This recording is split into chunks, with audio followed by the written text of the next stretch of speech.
parlé de deux autres maladies aussi, si je me souviens bien, c'est le diabète et la Oui. sclérose en plaques. Alors, comment est-ce qu'on Alors peut le diabète, oui, accumuler? parce que c'est une maladie auto-immune, le diabète de type 1, le Hmm. diabète de l'enfant. Et là, on sait que les pays qui surconsomment les laitages, par exemple les pays scandinaves, ont des taux de diabète de type 1 absolument faramineux. Et nous avons une étude en cours en Europe qui tente d'établir ce lien entre la consommation de laitage très tôt dans l'enfance et le risque de diabète de type 1. Et les premiers résultats montrent une association, montrent une corrélation. Donc, et la sclérose en plaques, on a également, de la même manière, des études montrant des associations. Il y a d'autres maladies avec lesquelles il y a des associations, c'est la maladie de Parkinson et le cancer des ovaires chez la femme, mais l'association est moins forte qu'avec le cancer de la prostate.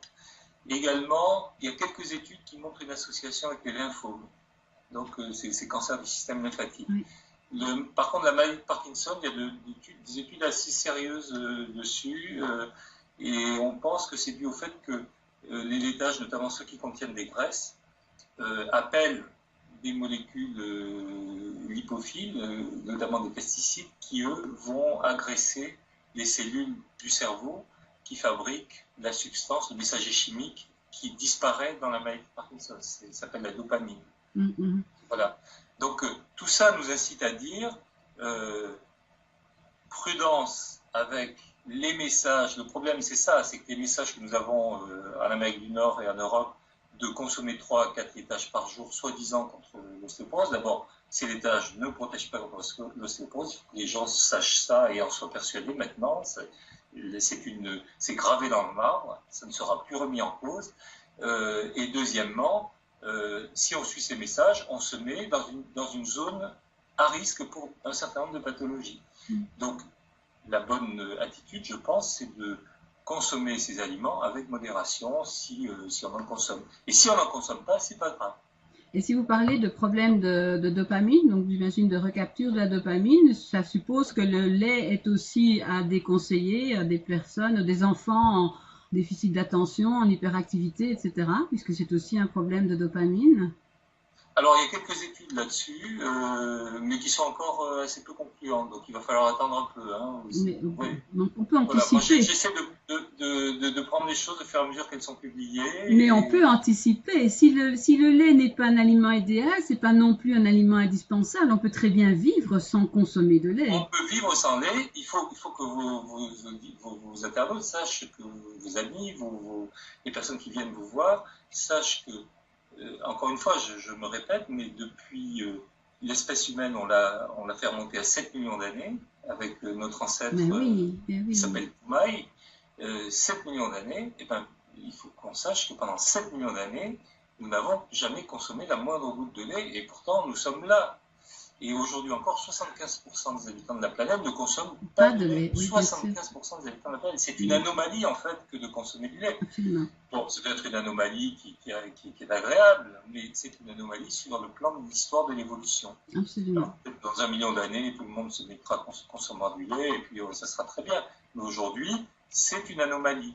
Donc, le fait de ne pas en consommer ne nous expose à aucune espèce de risque de maladie. Mm, mm, Surtout, en nutrition, il y a un phénomène que l'on connaît très bien, c'est qu'un aliment chasse l'autre. C'est-à-dire que si vous consommez des laitages, ben, votre estomac n'est pas extensible, donc vous n'allez pas consommer autre chose. Donc si vous enlevez les laitages de votre quotidien du matin, par exemple, eh ben, remplacez-le par quelque chose d'intéressant nutritionnellement, et vous êtes très bien placé, je pense, pour dire ce qu'il faut consommer ou ce qui est bon pour la santé. Et là, c'est un cercle vertueux qui se met en place. c'est ça. C'est-à-dire qu'on remplace un aliment qui finalement n'est pas indispensable et peut même nous aggraver un certain nombre de pathologies par un aliment qui lui est intéressant. Il faut savoir que le bol du lait le matin avec les cornflakes, par exemple, le lait va appeler les cornflakes et vice-versa. Et les cornflakes, c'est quand même, je veux dire, c'est une alimentation de canasson, c'est une alimentation pour les chevaux. Les céréales, toutes ces céréales, les Américains, peut-être pas les Canadiens, ça vient des États-Unis, Oui, on ces grosses importe. boîtes là, tous ces rayons, etc. Nous faire surconsommer des céréales le matin, c'est aussi aberrant que nous faire consommer du lait. Mais les deux arrivent ensemble et les deux ont un impact sur l'insuline qui est majeur. qui va faire monter de manière spectaculaire l'insuline. Et ça, chaque fois qu'on fait monter l'insuline, c'est pas bon pour la longévité. Je parle des enfants comme des adultes.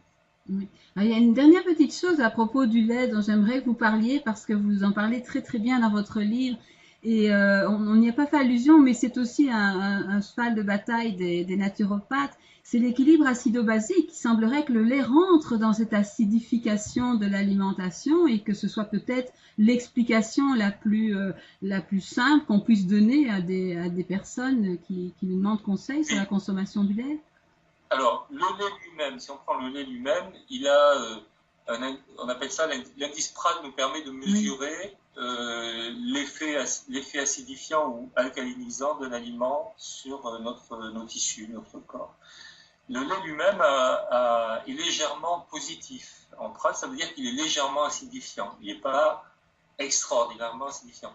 Au fur et à mesure que vous le transformez, c'est-à-dire les yaourts, les fromages, à ce moment-là, vous montez en acidification de manière très importante. Donc ça, on le mesure très bien. Le parmesan, par exemple, est extrêmement acidifiant. Donc acidifiant, ça veut dire quoi? Ça veut dire que vous allez vous allez faire baisser le pH de l'organisme, du sang, des tissus. Et ça, c'est quelque chose qu'historiquement, dans l'histoire de l'évolution, encore on en revient à ça, l'espèce humaine n'aime pas beaucoup. L'espèce humaine se situe bien dans un pH qui est un peu au-dessus de 7.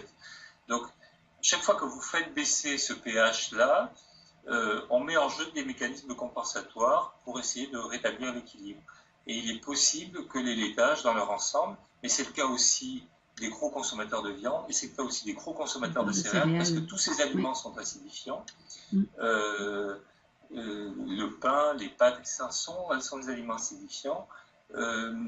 Ces aliments vont contribuer à ce que les Américains de l'Université de Californie à Davis, Linda Fracetto par exemple, qui a une équipe de recherche qui est centrée là-dessus, appellent une acidose chronique. C'est-à-dire que pendant des décennies, on est dans une espèce de course, on plonge notre corps dans une espèce de déséquilibre et de course dans laquelle il essaie de rétablir cet équilibre. Et ça va se traduire probablement par une diminution, un détricotage des os, parce que l'os contient des sels de calcium qui vont être utilisés pour tamponner, rétablir cet équilibre, donc tamponner cette acidité. Et puis un détricotage des muscles, parce que dans les muscles aussi, il y a de la glutamine, qui est un acide aminé, qui peut être utilisé aussi comme tampon.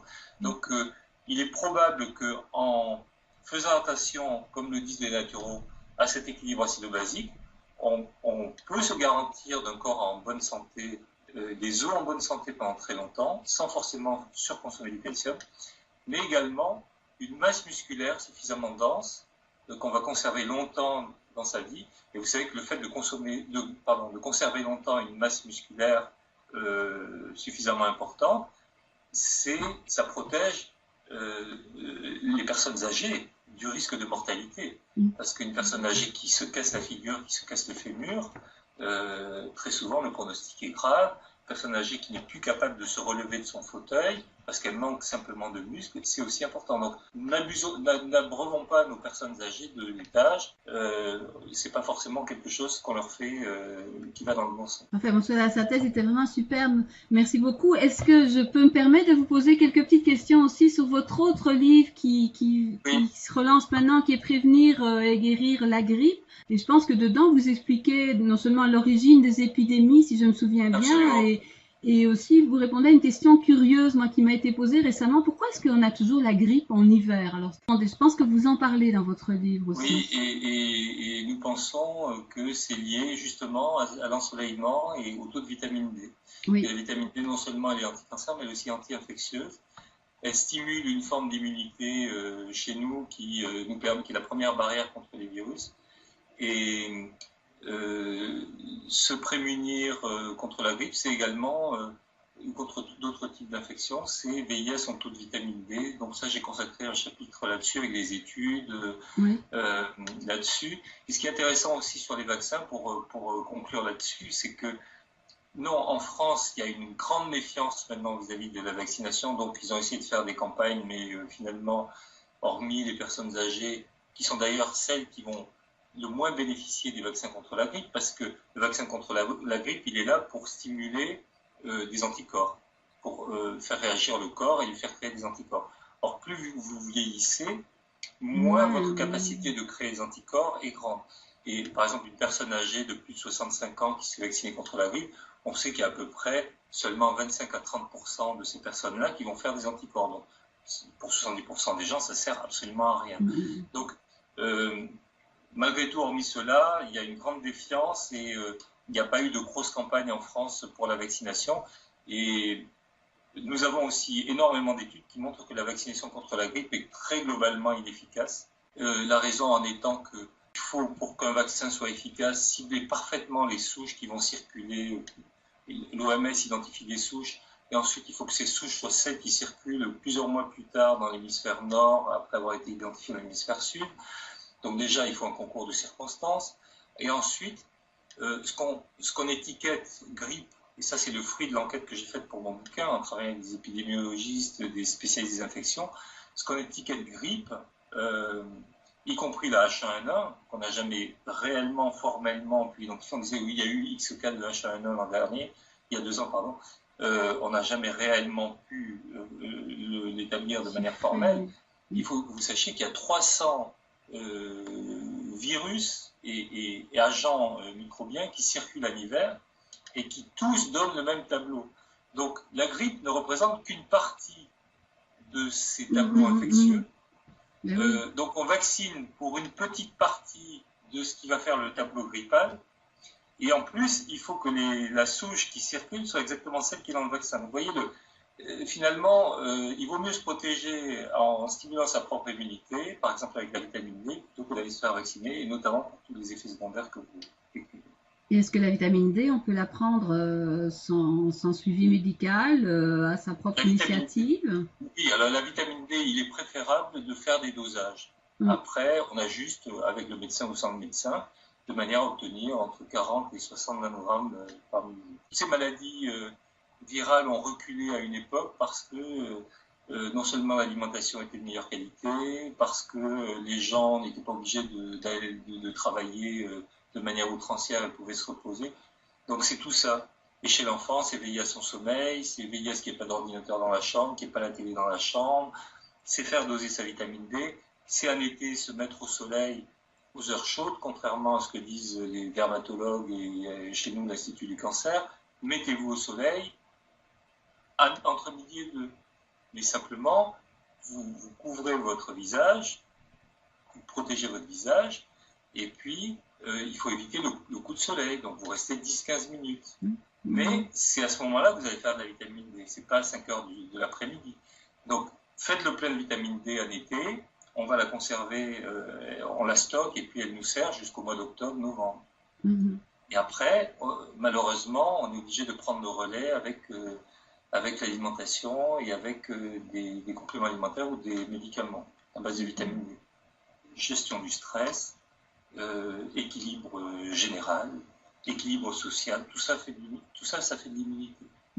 Alors, j'invite effectivement tous les lecteurs à aller consulter votre livre parce que je pense que c'est une mine de renseignements pour approcher la grippe de façon différente que ce traditionnel vaccin. Mais je vous remercie infiniment, M. Soucard, d'avoir accordé cette interview et puis peut-être à bientôt et en tout cas à bientôt dans votre livre. Merci. Merci et mes amitiés à tous les Québécois. Merci beaucoup de leur part aussi. Merci, au revoir. Merci.